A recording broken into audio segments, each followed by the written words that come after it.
예수님께서 베드로와 요한과 그리고 야고보를 데리시고 변해산에 올라가셔서 신비한 체험을 하는 동안에 제자들은 산 밑에 있었습니다. 그런데 아무 일도 없었으면 참 좋았을 텐데 제자들에게 문제가 생겼습니다. 어느 아버지가 아이를 데리고 예수님을 만나러 왔어요. 그런데 예수님께서 산에 올라가시는 바람에 만날 수가 없었습니다.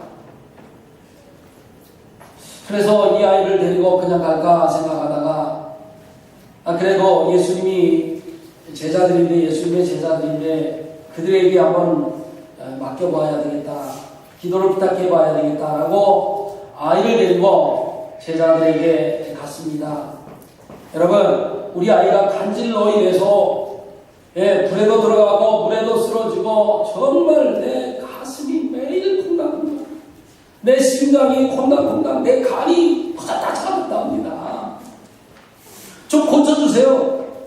제 친구가 한 명이 어렸을 때에 간질로 굵직하게 고생을 했습니다.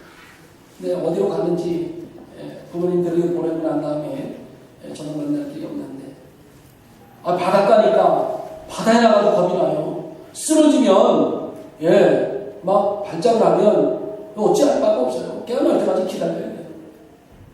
이 아버지의 마음이 어땠겠어요. 그래서 제자들에게 데리고 갔는데 제자들이 힘있게 합심해서 기도합니다. 주여 고쳐주세요. 하나님이 아들을 낳게 해주세요. 아무리 기도해도 일어나지 않는 거예요. 고쳐지지 않는 거예요. 쩔쩔맸습니다. 그리고 있는데 예수님께서 산에서 베드로와 요한과 야고보를 데리고 내려오셨습니다. 내려와서 보니까 제자들이 지금 혼나고 있어요. 무슨 일이니? 무슨 일이 있어? 그때 이 아버지가 예수님께 나와서 이야기합니다. 선생님, 제 아이가 간질로 인해서 고통하고 있는데 데리고 왔는데 예수님이 안 계시지 뭡니까? 그래서 예수님의 제자들한테 고쳐달라고 그랬는데 절절매고 있네요. 예수님께서 제자들을 꾸짖으시면서 믿음이 적은 자들아, 내가 언제까지 너희와 함께 있어야겠니? 데려와 아이를. 그리고 예수님께서 기도하십니다. 그랬더니 귀신이 떠나가고 아이가 나왔습니다. 제자들이 물어봐요. 선생님, 왜 우리는 이 아이를 고치지 못했어요? 예수님께서는 너희들이 믿음이 적기 때문이야, 이렇게 말씀하십니다. 오늘 말씀을 통해서 주님께서 원하시는 믿음이 과연 어떤 믿음인지 우리가 살펴보고 은혜 받기를 원합니다. 14절부터 16절 봅니다. 그들이 무리에게 이르되 한 사람이 예수께 와서 꿇어 엎드려 이르되 주여, 내 아들을 불쌍히 여기소서. 그가 간질로 심히 고생하여 자주 불에도 넘어지며 물에도 넘어지는지라. 내가 주의 제자들에게 데리고 왔으나 능히 곧하지 못하더이다. 아버지가 예수님께서 많은 병자들을 고친다는 소문을 듣고 아이를 데려온 거잖아요. 그런데 예수님이 계시지 않았어요. 그래서 아이 아버지는 예수님의 제자들에게 이 아이를 부탁을 했고 기도해달라고 했지만 아무리 함께 기도하고 합심으로 기도해봐도 고쳐지질 않았어요. 사실 마태복음 10장 1절에 보면 예수님께서 제자들에게 더러운 귀신을 쫓아내면서 모든 병과 악한 것을 고치는 권능 그 자체를 제자들에게도 허락하셨다, 그렇게 이야기합니다. 제자들은 그런 능력을 받은 사람들이에요. 그리고 예수님이 그런 일을 행하시는 모습을 봤단 말이죠. 그리고 자신들도 직접 그 일을 해봤어요. 기도하면 악령이 떠나가고 귀신이 물러가고 병자가 일어나는 그 놀라운 일들을 제자들이 행했단 말이에요. 그런데 말이죠, 지금은 그 능력이 나타나지 않는 거예요. 하나님께서, 예수님께서 제자들에게 그 능력을 주셔서 병도 고치고 귀신도 쫓아냈는데 지금은 그 능력이 나타나지 않는 거예요.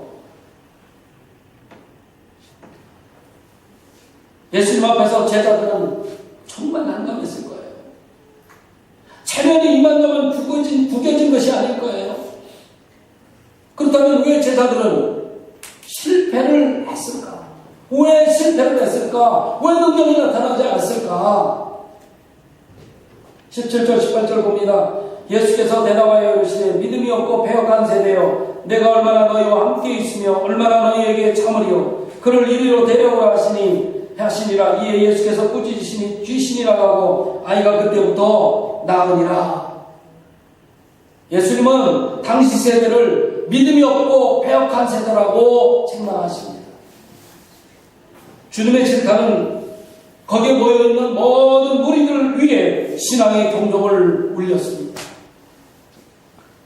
예수님은 수없이 많은 날들을 외롭고 쓸쓸한 사람들, 병이 들어 고통당하고 있는 사람들, 배고픈 무리들, 그리고 외로운 사람들을 위해서 헌신하셨습니다.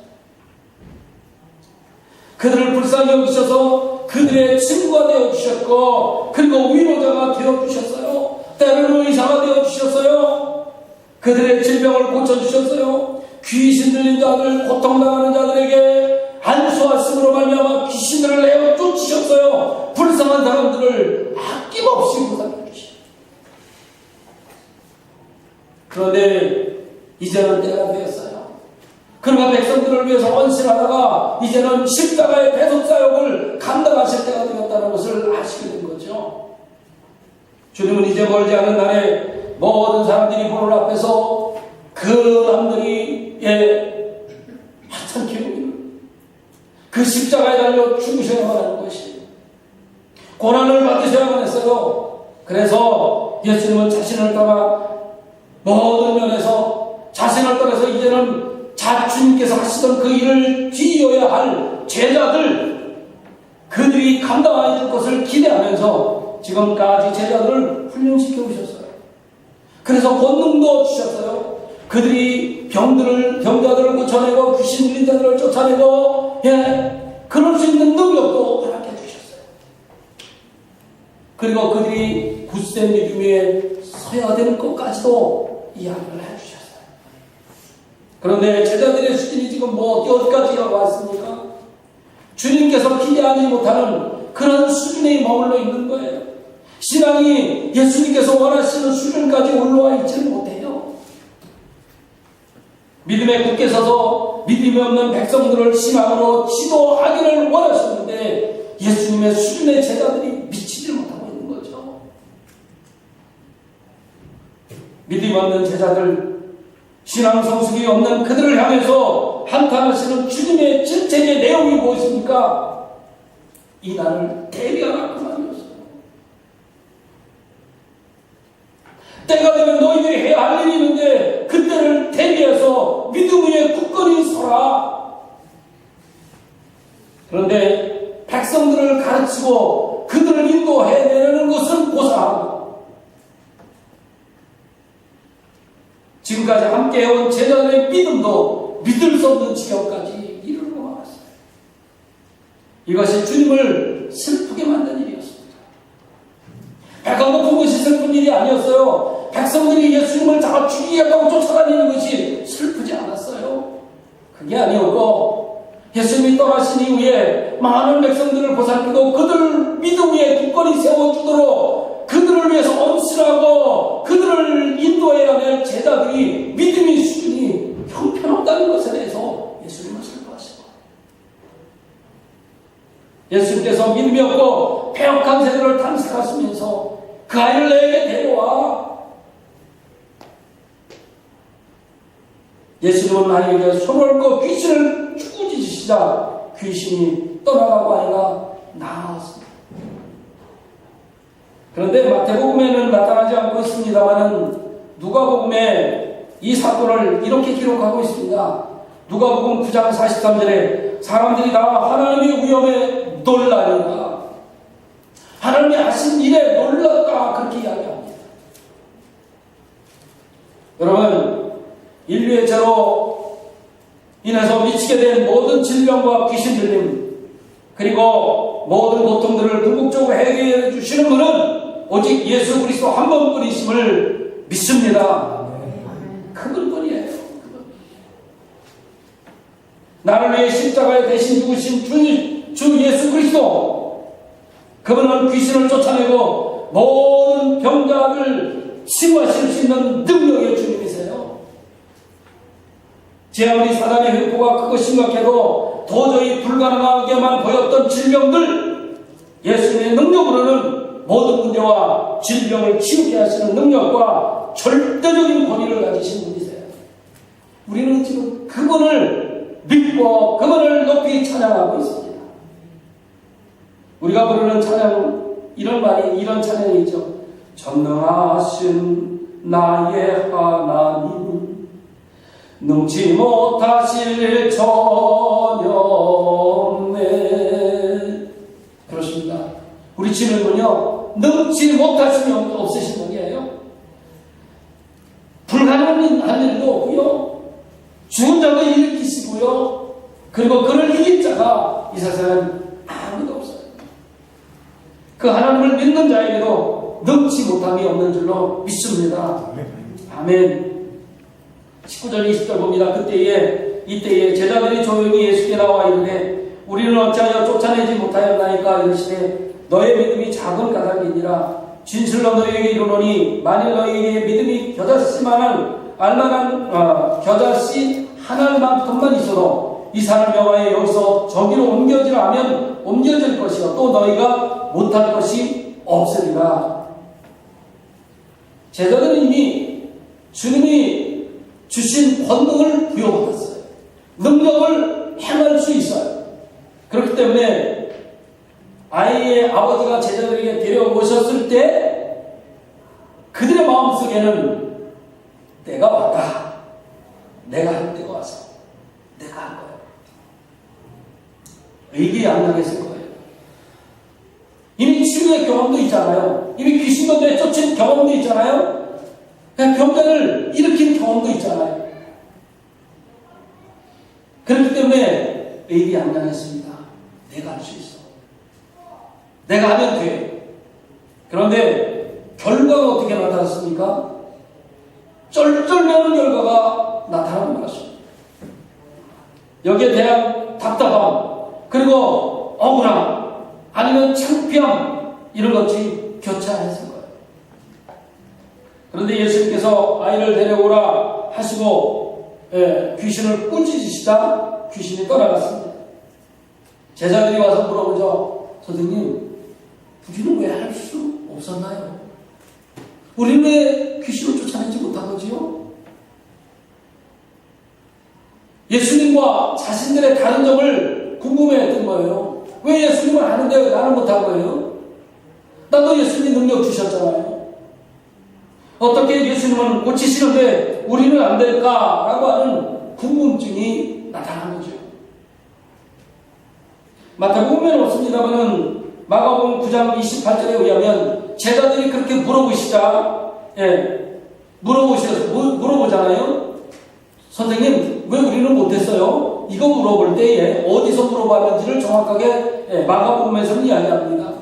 많은 군중들이 있었어요. 근데 예수님이 쫓아냈어요. 그 자리에서 선생님, 우리는 왜 못했어요? 이렇게 물어볼 용기가 나지 않았어요. 그래서 무리들이 뿔뿔이 흩어진 다음에 예수님께서 방에 들어가실 때 쫓아 들어갔어요. 사람들이 없을 때 그때 물어봤다는 거예요. 선생님, 우리는 왜 못한 것이죠?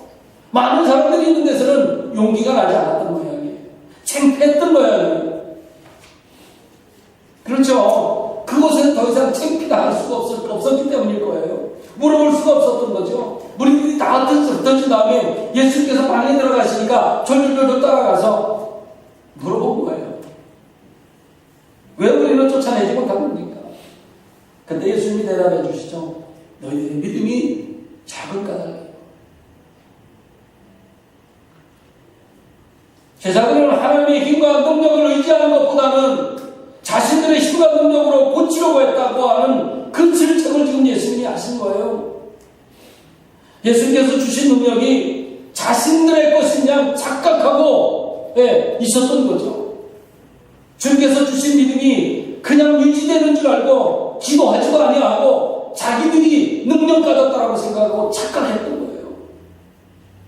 예수님이 계속 말씀하시죠. 만일 너희에게 믿음이 겨자씨 하나님만큼만 있어도 이 산을 명하여 여기서 저기로 옮겨지라면 옮겨질 것이요 또 너희가 못할 것이 없을 거야. 주님께서 제자들을 향한 바람은 큰 믿음이 아니었어요. 엄청난 믿음이 아니었어요. 겨자씨만한 믿음을 요구하셨던 거죠. 이 이야기를 마가복음에서 또 다른 말로 이야기합니다. 9장 29절에 보면 기도 외에 다른 것으로는 이런 유가 나갈 수 없다. 그렇게 말씀하십니다. 너희들이 기도하지 않으면 이런 능력이 나타나지 않는 거야. 무슨 말씀이에요? 제자들은 기도하지 않았다는 거죠. 자기들이 할 수 있다라고 하는 자신만만한 그러한 교만 때문에 귀신을 쫓아내지 못했다. 병자를 고치지 못했다는 이야기입니다. 그들은 믿음을 위해 노력하지 않았고 영적으로 나태해져 있었다는 사실을 알 수가 있죠. 그렇기 때문에 간질병 들린 그 아이를 고치지 못했고 많은 사람들 앞에서 창피당했고 믿음이 작다는 예수님의 꾸중을 들을 수밖에 없었던 거예요.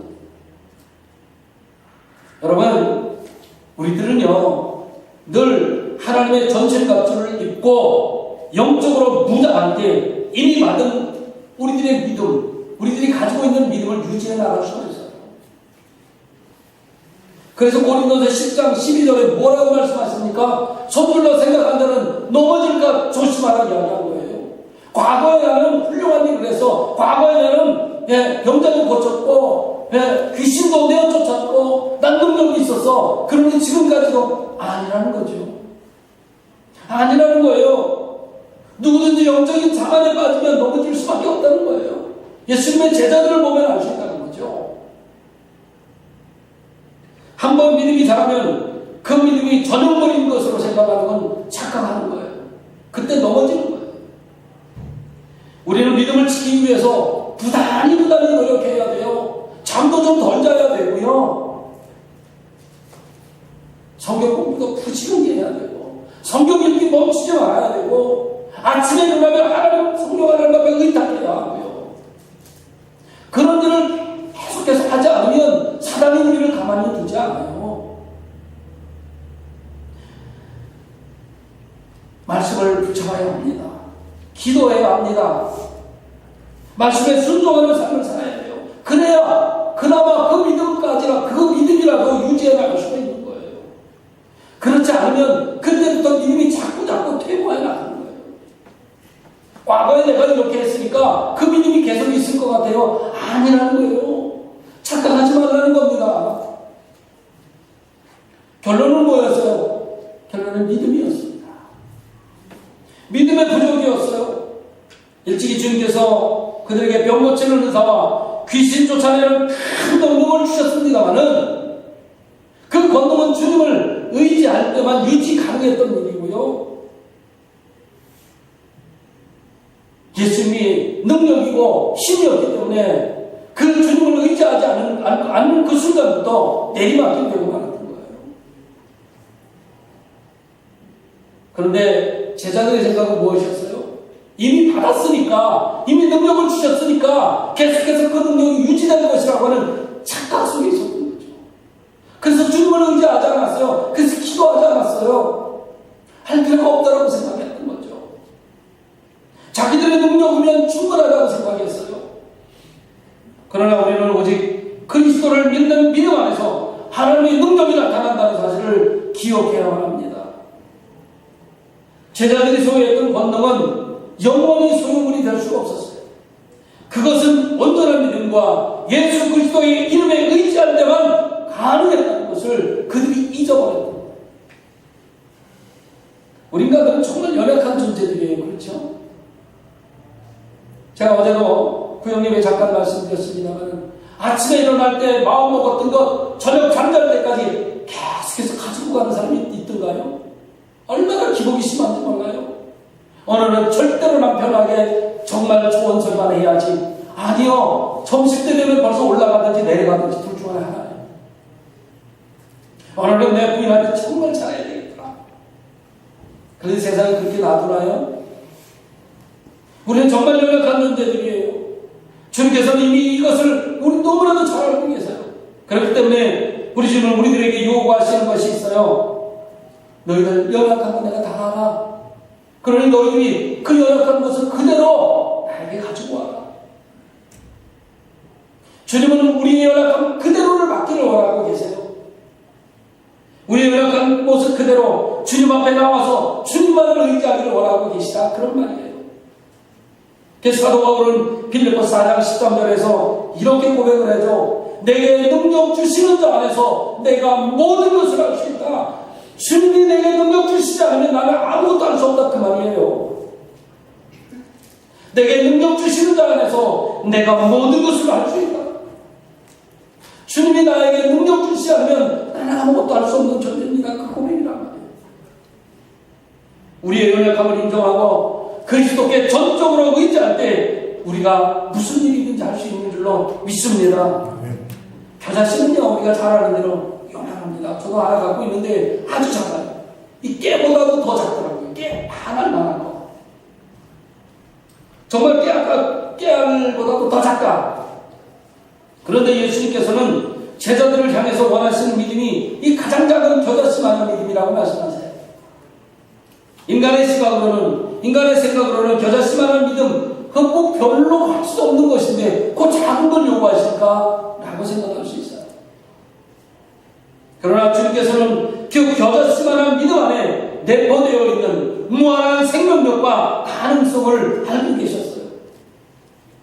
아무리 겨자씨만한 작은 믿음이라고 할지라도 그 작은 믿음을 가지고 사용할 때에 큰 것이 드러날 수 있다는 것을 알고 있었죠. 겨자씨만한 믿음은 내가 너무나도 연약한 존재이기 때문에 성령 하나님 앞에 의탁한다는 사실을 예수님은 알고 계셨어요. 제자들은 예수님을 오랫동안 따라다니면서 예수님의 가르침을 받았고 또 예수님의 능력을 직접 보고 체험한 사람들이에요.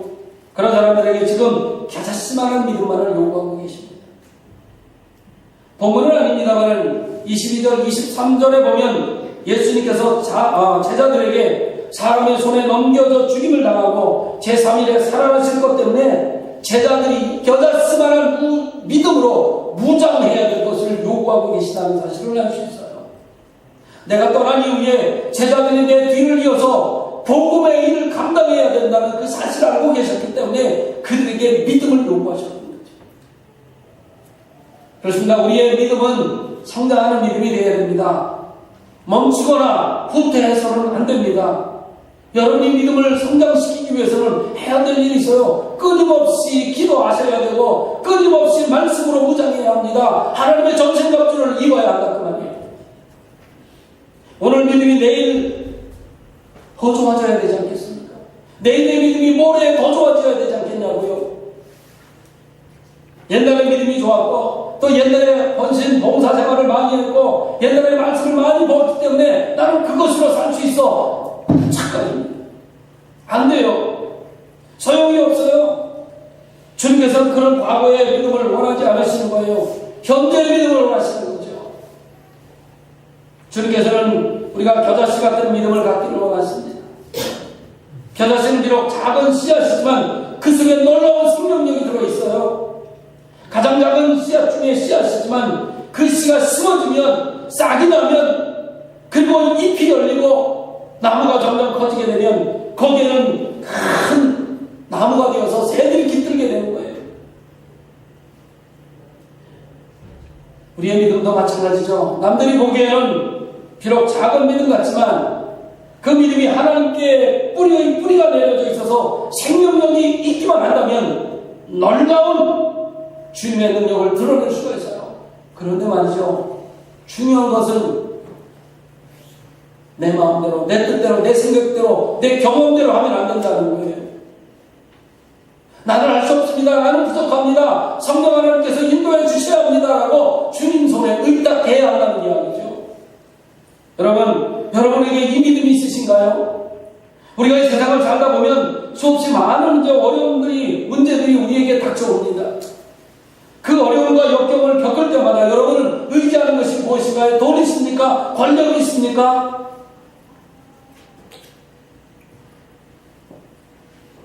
오늘 제자들처럼 과거에 내가 했던 그 경험을 의지하고 계신 건 아니신가요? 아니면 무엇을 어떻게 할 것인가 그리스도가 사람을 의지하고 계신 건 아니시나 그 말입니다. 예수님께서 우리에게 겨자씨만한 믿음을 찾고 계십니다. 겨자씨 하나만큼의 믿음만 있으면 이 산을 명해서 저기로 옮기라고 한다고 하면 옮겨질 것이라고 이야기하고 계십니다. 이 믿음을 가지고 하나님을 의지하게 되면 능치 못함이 없는 줄로 믿습니다. 가장 큰 믿음은요, 성령 충만한 믿음, 성령 충만한 사람. 내 힘, 내 지식, 내 경험으로 하지 않고 성령의 인도하심과 지배하심에 따라서 삶을 살 때 놀라운 능력이 우리들에게 나타날 줄로 믿습니다. 한 주간 주님의 말씀을 의지하면서 여러분 승리하는 저와 여러분 되시기를 주님의 이름으로 축원합니다.